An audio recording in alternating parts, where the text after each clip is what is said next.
Hello and welcome to another Rome Total War battle.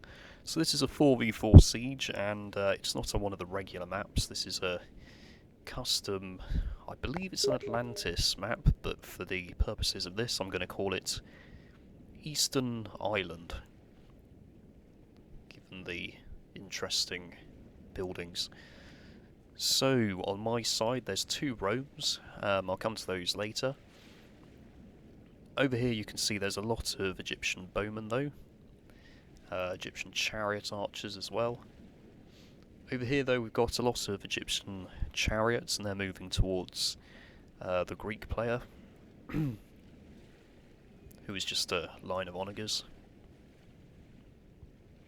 So you can see there quite a lot of onagers. Over here, this is my force. I've got some units running towards the onagers, so Town Watch, a legionary cohort, and I've got this legionary first cohort which I'm going to bring back in. I also have these pigs. They're going to be useful against Carthage in a moment. I also have 2 archer auxilia, 4 urban cohorts, 3 velites, and I've got 3 triarii back here. Over here is my ally who's also SPQR. So he's got a couple of triarii here. And then it looks like about quite a few more there. I'd say about 3 or 4. And a town watch. Back here he's got more triarii, so 3 there. This onager as well. And then some archer auxilia. So a rather odd army in that it doesn't have any urbans, or it seems to not have any urbans, I should say, and looking at it there aren't any. But we can see there are some urbans, legionary first cohort, early legionary first cohort. This is another Roman ally, and he's got his cav out as well, so we've got Roman cav alongside legionary cav. So much like auxiliary infantry on horseback there, the Roman cav, whereas legionary are much heavier, as we can see here. We've also got these, I believe these are Roman armoured general there, and another one. And back in the centre, his general is actually on a legionary cav, which is a bit odd, because it's not that well armoured, so whether that was a mistake, I don't know. And back down here we've got another one of my allies' heavy onagers. So you can see they're exchanging artillery fire just as this battle gets underway. So the enemies, we've got the Scipii over here. This is quite a... again, it's another odd build. A lot of Praetorian cav. And then there's some urbans there. And some Roman archers. Now Praetorians will beat a lot of melee infantry in combat, but again they're not the heaviest of cav, and so they are going to be depleted quite a bit by the chariots and other items. Well, the bowmen and the Egyptian chariot archers, I should say. Over here we've got Carthage, so we'll go into the battle now.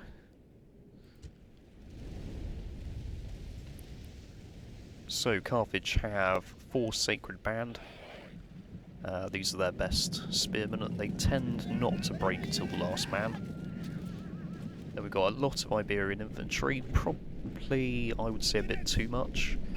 I mean, they certainly have access to pony infantry and Libyan spearmen, who could equally do just as well. Certainly against a Roman opponent, it's quite a questionable pick. But then we can see these round shield cav as well going straight in for the kill. Oh. So that was the Egyptian general going there.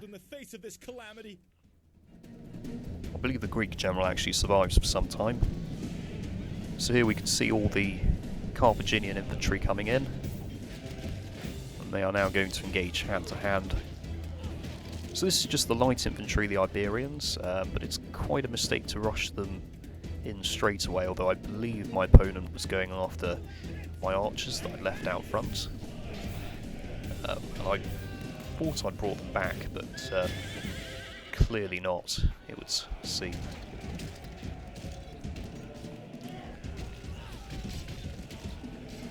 So meanwhile, all these Sacred Band are coming in.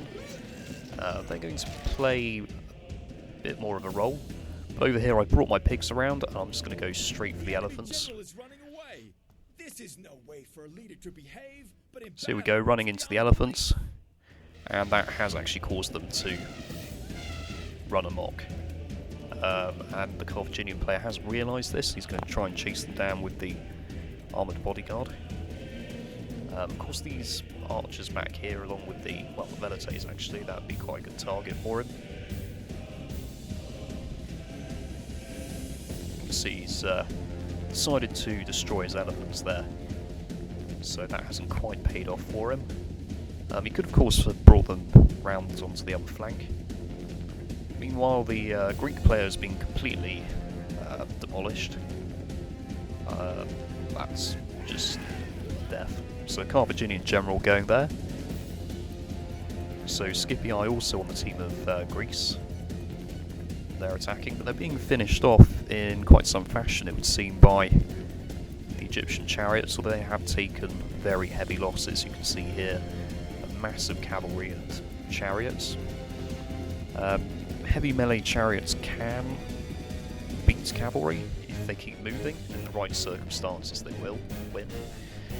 But if cavalry are able to pin down chariots, then it's all a different story. So obviously not going well there for Scipii. Back over here, we're now in the action with the Triarii and the Urbans. So what I've done is I've managed to encircle the Carthaginian hoplites very easily, because I had so many units left, and the Carthaginians attacked in one giant blob, which is often a mistake of Carthaginian players. Well, actually no it isn't, but it's certainly a more amateurish error. Although you can see it has taken quite a few casualties, as I've had to go head to head in some places. So I don't have much left at this point. Over here the Seleucids are trying to break through, so this is yet another engagement, but we're really piled high in the town centre here. So it's going to be very difficult for them to get through, although you can see head on the Silver Shield pikes are going to be very useful against the Triarii and the mix of Urbans. Equally, the Zonagers are going to cause a lot of pressure, so it's going to make the Seleucids want to push in very quickly, but they're not. You can see they're not really taking advantage of the fact the flanks are, well, they're fairly open. I mean, there's Triarii there, and actually there are Triarii on both flanks, so it's a fairly protected town centre. Yeah, the Seleucids aren't really going to get through this. Oh, and there goes the Greek general. Well, I thought he went earlier, so that is a bit odd. So back over here we've got the Egyptian bowmen. They're just finishing off whatever's left. A few Urbans. My forces are going to now come around the side of the town. But this is not going to go well for the Seleucids. They're clearly outnumbered. You can see there are some Carthaginian infantry in here as well. So a few Iberians in the fight.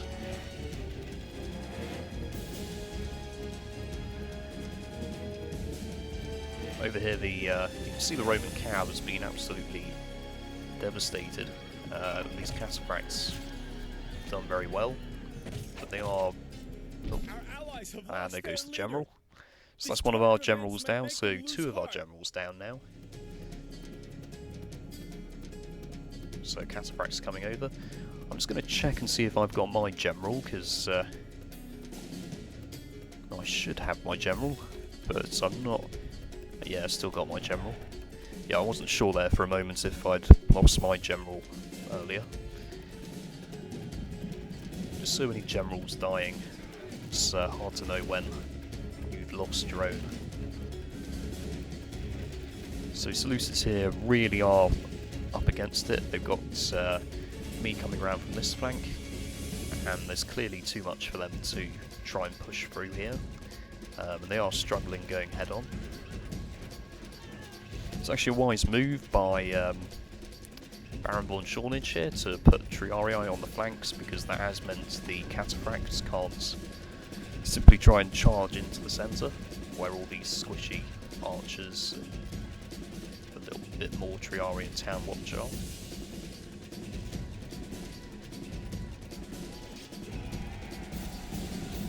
And that is the end of the Seleucids, it looks like, really. Although there are some Silver Shield pikemen still here, but again, that's not really too much. The enemy general flees! Press forward so the spirit of his army is broken too! Okay, and that is pretty much the end of that battle. Thank you for watching. Goodbye.